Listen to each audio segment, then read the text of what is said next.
Olá, tudo bem? Seja bem-vindo ao programa Conexão Legislativa. Hoje nós vamos falar sobre violência contra a mulher.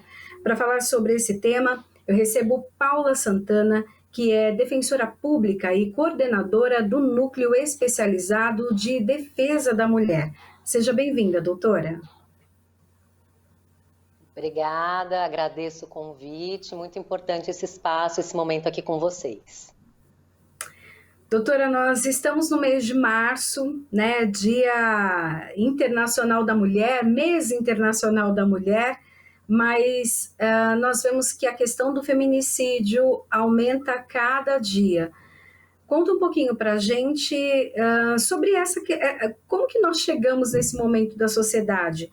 Os casos, eles estão aumentando ou, na verdade, eles estão sendo mais divulgados e até a mulher ela está mais empoderada para denunciar? Acho que é importante a gente resgatar um pouco, né, da própria história do que é ser mulher, do que é ser menina no Brasil. A primeira Constituição Federal que aponta que nós mulheres somos iguais aos homens foi a de 88. Então é muito recente ainda na nossa história e na nossa trajetória de ser mulher no Brasil que as mulheres sejam reconhecidas como cidadãs, que as mulheres consigam, né, exercer os mesmos direitos que os homens e, por um outro lado, como ainda não há um olhar, né, para a autonomia das mulheres, não há um olhar que elas são cidadãs, né, a gente também não pode esquecer que recentemente, né, o próprio direito ele considerava até 1962 as mulheres como relativamente incapazes quando elas casavam, ou seja, elas não podiam decidir sobre a sua vida.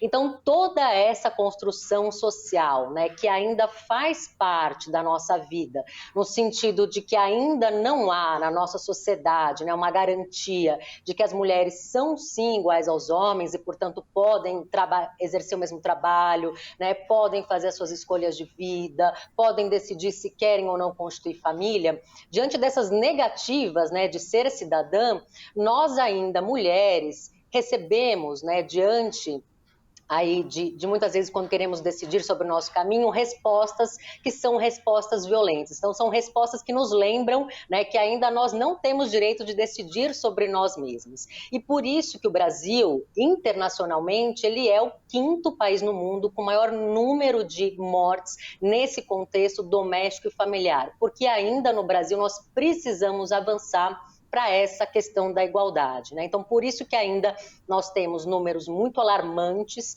né, números imensos de feminicídio, e porque também, né, nós precisamos avançar nesse debate nas escolas sobre igualdade entre homens e mulheres, e precisamos trazer para a prática do dia a dia o que está na Constituição Federal, ou seja, que as mulheres sim podem decidir sobre sua vida e que nós somos iguais aos homens, para que a gente consiga, então, combater essas violações que as mulheres estão ainda mais agora, no momento da pandemia, vivenciando de forma aprofundada.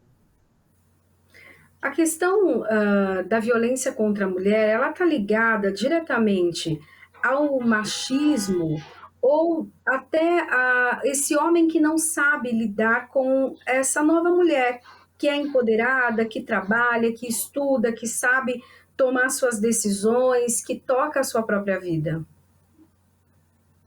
Exatamente, né? Como a nossa história brasileira, né, ela estruturalmente, né, a sociedade brasileira é uma sociedade ainda, né, que nos divide em nascer homem ou nascer mulher, né? A depender de como você nasce, você vai ter uma trajetória de vida que vai te possibilitar fazer escolhas, trabalhar fora, né, poder estudar, e isso a gente ainda atrela quem? Aos homens, né? Estruturalmente, quando se nasce mulher, ainda a sua caminhada de vida, ela vai estar mais escrita para ser dentro de casa, você vai ter que ser, né, não vai poder dar tanto sua opinião, você vai ter que ser uma pessoa mais introspectiva.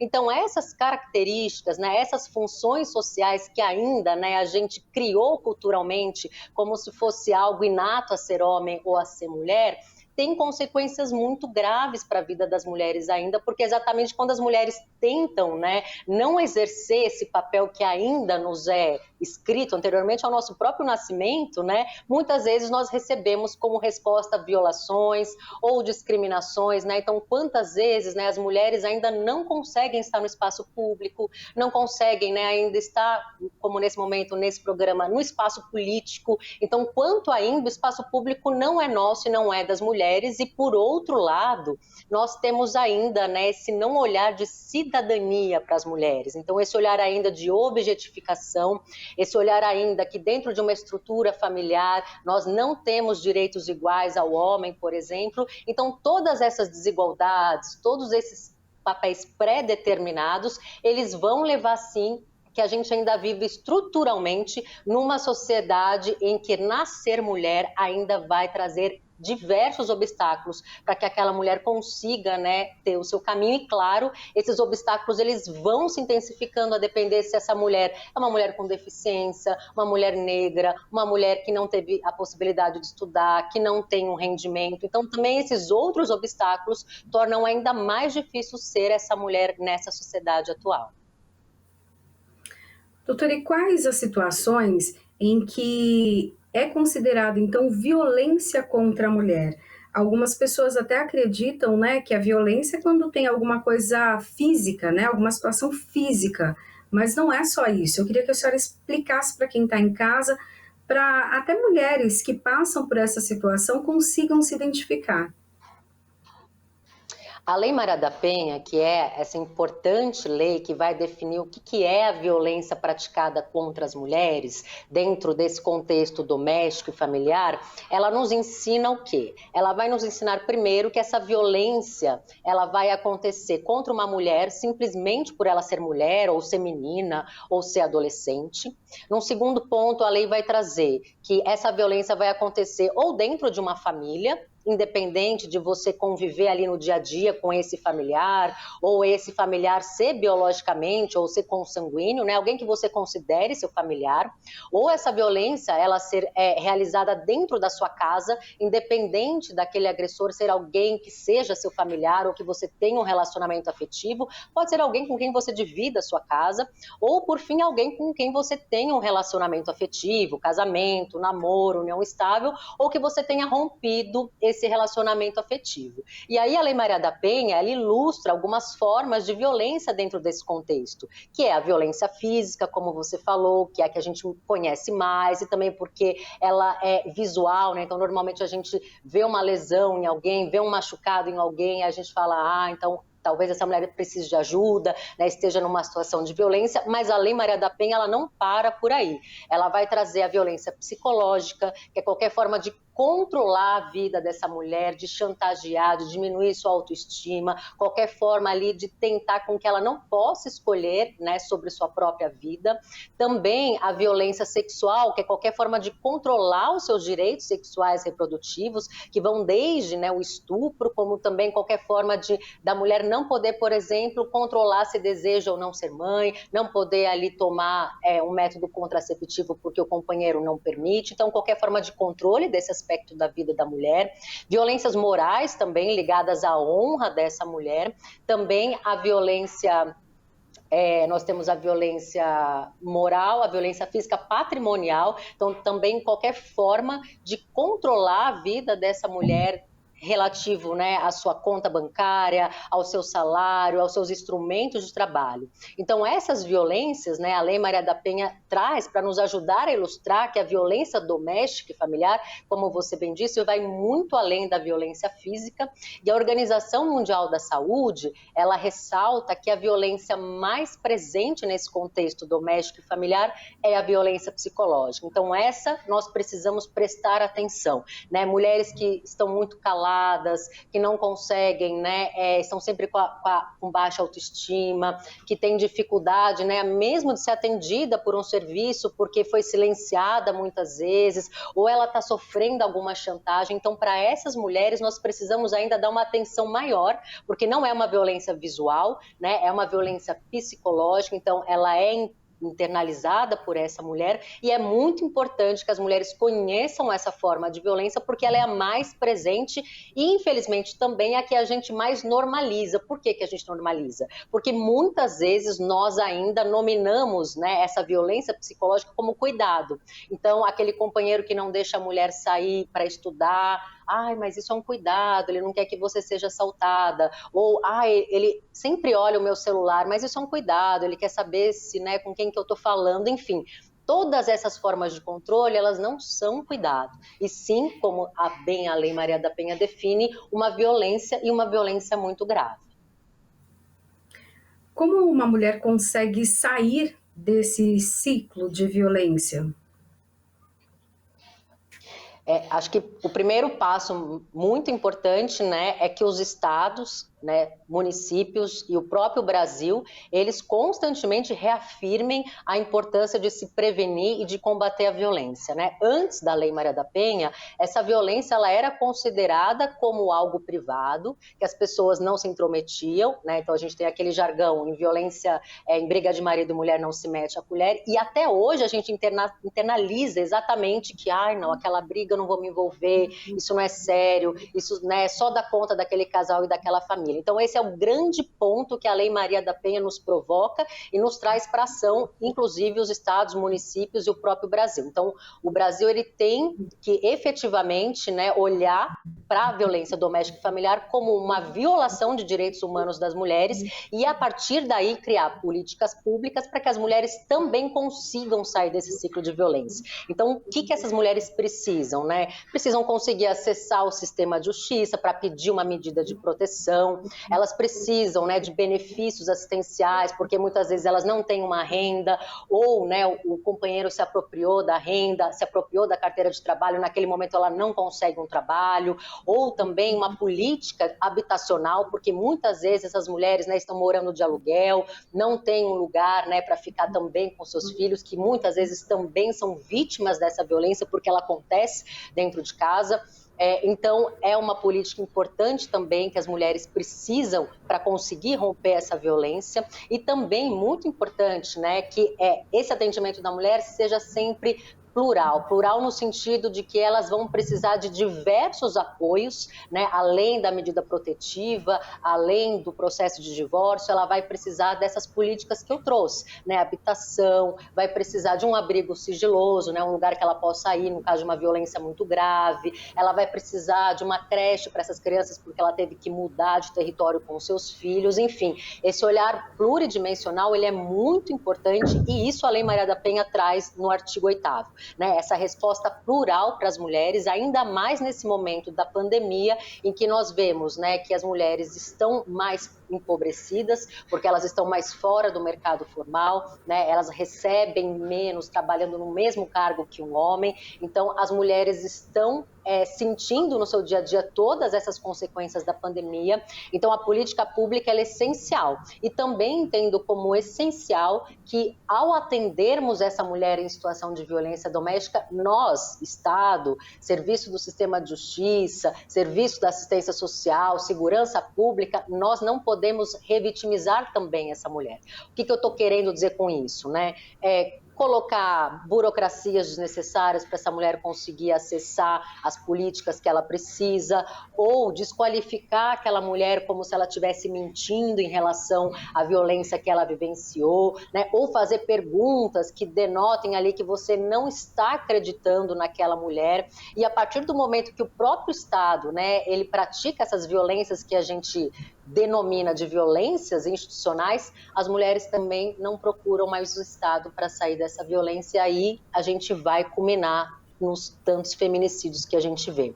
Então, a importância desse reconhecimento de que ao acolher, ao ouvir uma história de uma mulher em situação de violência, né, nós não julguemos e sim, né, nós atuemos junto com ela para que ela consiga romper e sair dessa violência doméstica que muitas vezes ela está inserida há muitos anos e muitas vezes ela já foi filha de um pai violento e agora ela é esposa de um agressor, então ela tem essa trajetória de violência intrínseca em sua vida, então é importante esse apoio do Estado em si para que ela consiga sair dessa situação. Doutora Paula, e quem pode denunciar um caso de agressão, de violência, então, contra a mulher, seja essa questão psicológica ou realmente a agressão em si? E como essa mulher consegue provar que ela está passando por essa situação?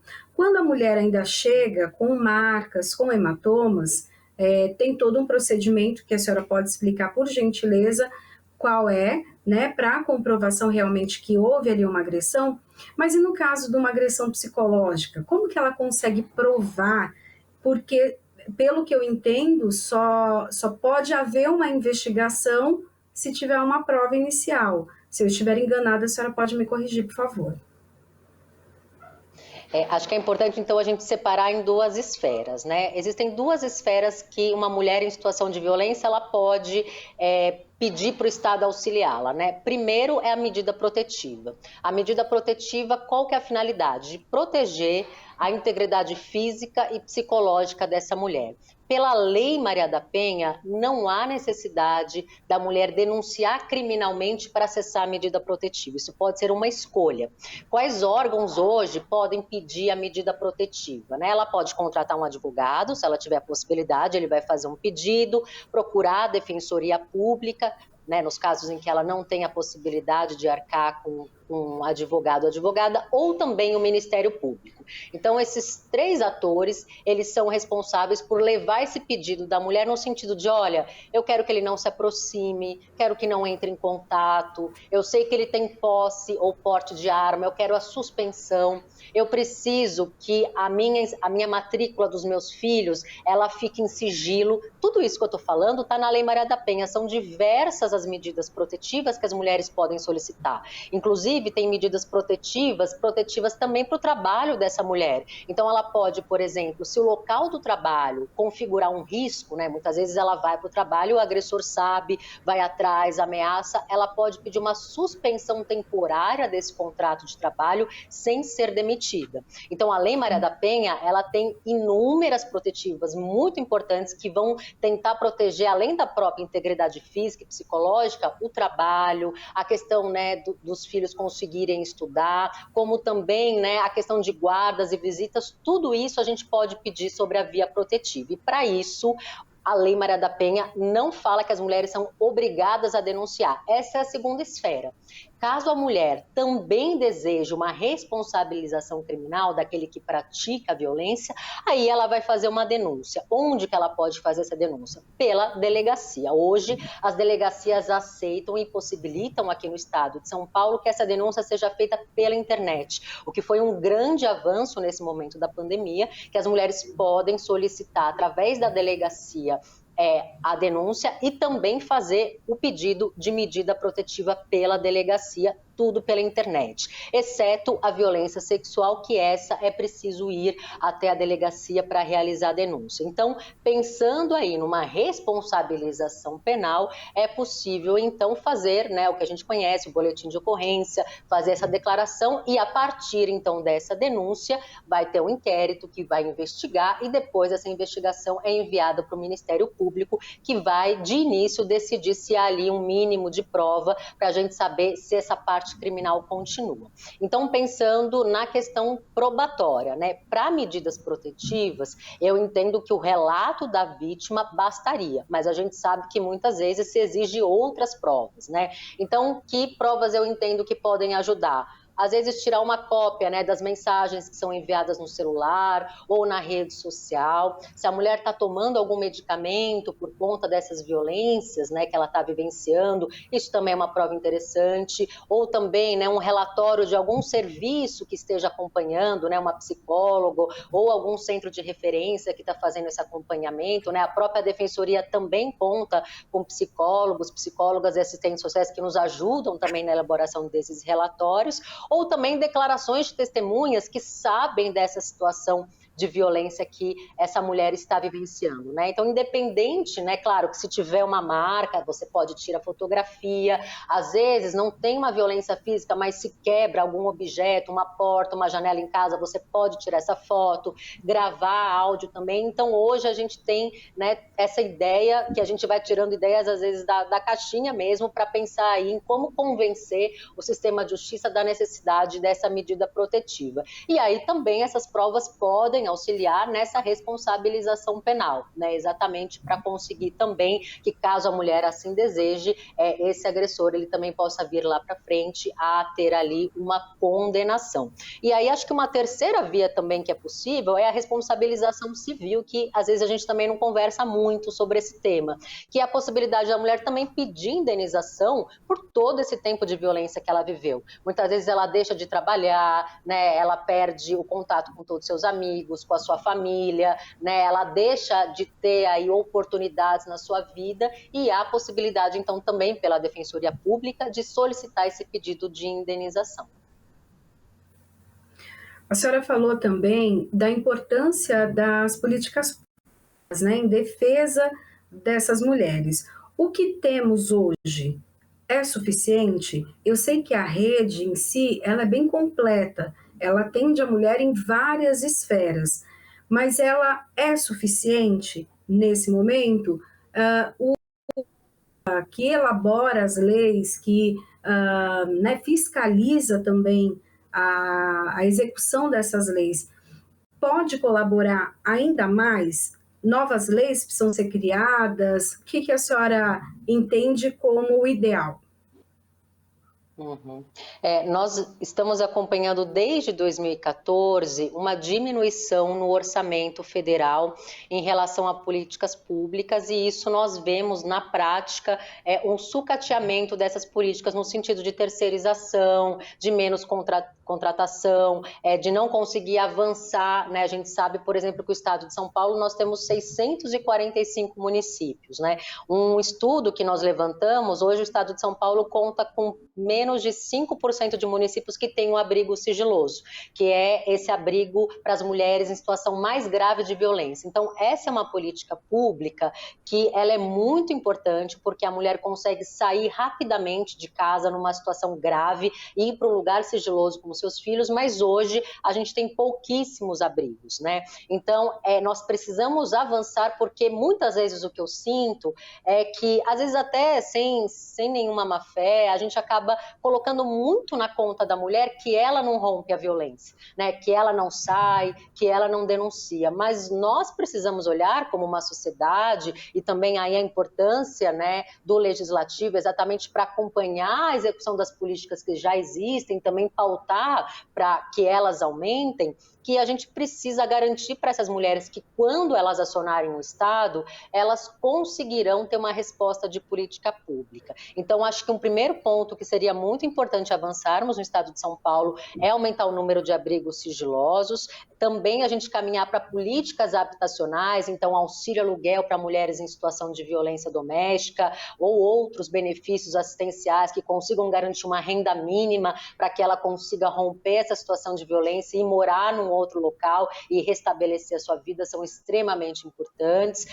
Também, né, a gente ampliar aqui no estado de São Paulo, nós temos os Centros de Referência da Mulher, Centros de Defesa e Convivência da Mulher, que são serviços importantíssimos, mas que ainda, né, são em número pequeno para a tamanha quantidade de mulheres que precisam desses locais, né? E o acompanhamento psicossocial é muito importante para essas mulheres, até também para auxiliá-las nesse processo de sair da violência, de denunciar a violência, que a gente sabe que não é fácil, né? Muitas vezes elas estão sozinhas, seus familiares também se afastaram, então um apoio multidisciplinar é muito importante nesse sentido, e também sempre pensar em políticas que abarquem as crianças, porque em sua maioria essas mulheres em situação de violência doméstica, elas são responsáveis pelas crianças. Então também pensar em trabalhadores e trabalhadoras que num abrigo sigiloso também consigam ali, né, trabalhar com essas crianças para se reinserirem na sociedade quando saírem daquele abrigo, pensar na facilitação de matrículas para essas crianças, enfim, né, a gente precisa mesmo de todo um aparato para conseguir dar uma resposta completa, e o que nós vemos é que muitas vezes a gente consegue apontar para aquela mulher uma política, mas ela ainda precisa em outras áreas, né, de apoio, e muitas vezes esse apoio não vem, e aí, né, o que sobra para ela? Voltar para aquela situação de violência doméstica e familiar, infelizmente. Né? Então, o Estado também, por conta da gente não ter ainda, né, orçamento suficiente, política suficiente, o Estado acaba também sendo um corresponsável, né, por esse retorno das mulheres à situação de violência doméstica. Então, do meu ponto de vista, né, também a gente lembrando que na pandemia, a pandemia ela tem diversas consequências, e uma das consequências foi aprofundar ainda mais as desigualdades sociais entre homens e mulheres, e também nós vermos os números de violência doméstica e familiar aumentando exatamente porque o número de políticas públicas ainda não é suficiente. E acho que, por fim, o que a gente também precisa avançar é em disseminar informação para essas mulheres. Né? As mulheres precisam conhecer a Lei Maria da Penha, entender a Lei Maria da Penha, né? O direito às vezes é chato, é difícil, então nós precisamos traduzir as leis para as mulheres, para que elas se apropriem também, e nós do Estado temos que facilitar isso, né? Através de cartilhas, através de folders, fazendo discussões como essa, e essas são premissas que a ONU Mulheres, o Fundo Populacional da ONU, a Comissão Interamericana ressaltaram muito nesse momento de pandemia, né? Nós precisamos avançar nas políticas públicas relacionadas à violência doméstica. Isso está sendo dito desde março de 2020, quando se iniciou a pandemia, e ainda mais, né, depois aumentou aqui no Brasil. Então, esse olhar hoje é mais necessário do que nunca, do meu ponto de vista. Doutora, e o papel do Núcleo Especializado de Promoção e Defesa dos Direitos das Mulheres da Defensoria Pública? O que faz, então, esse núcleo, a responsabilidade dele, de que maneira ele pode ajudar, então, a combater essa violência? A Defensoria Pública, né, ela para quem não conhece, ela está prevista na nossa Constituição Federal como órgão que tem a função principal, institucional, de proporcionar o acesso à justiça.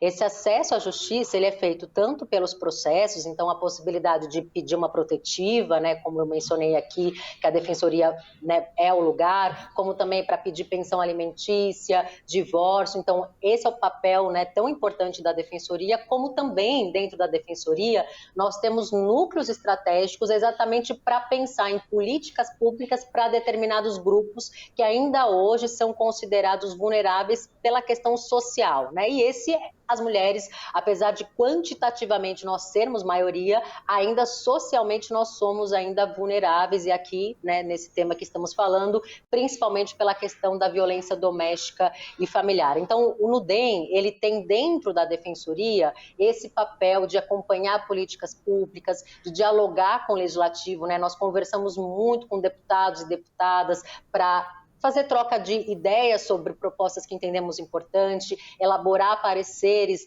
nos PLs que nós entendemos que são muito interessantes para as mulheres enfrentarem essa situação de violência, e nós protocolamos junto aí à Alesp, como também, né, fazer pareceres técnicos em assuntos que entendemos que são importantes para a promoção e defesa dos direitos das mulheres, e também essa parte da educação em direitos, né, que é o que eu trouxe aqui, da gente fazer cartilhas e eventos exatamente para que os direitos das mulheres cheguem a quem mais precisa, né? Que são para as mulheres ainda mais vulnerabilizadas nesse momento da pandemia. Então, durante essa pandemia, nós elaboramos 2 cartilhas dentro desse contexto pandemia, trazendo aí tanto a questão dos direitos sexuais e reprodutivos, como também a questão da violência doméstica, e tentando explicar de uma forma simples, né?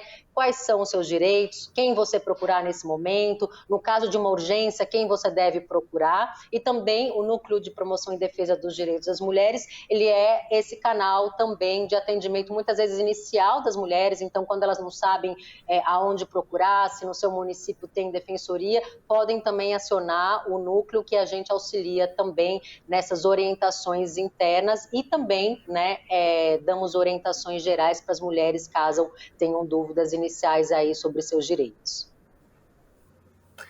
Doutora, muito obrigada pelas suas informações, liberta, né? Então, muitas mulheres que estão nesse ciclo de violência, que passam por situações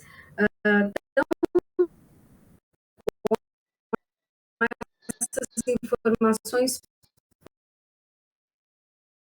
podem se prevenir como mulher, os filhos, a sua família.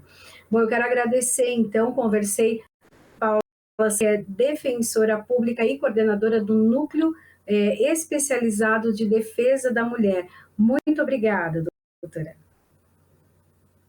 Eu que agradeço. O programa Conexão Legislativa fica por aqui. A gente se encontra na programação da Rede Alesp. Tchau, tchau.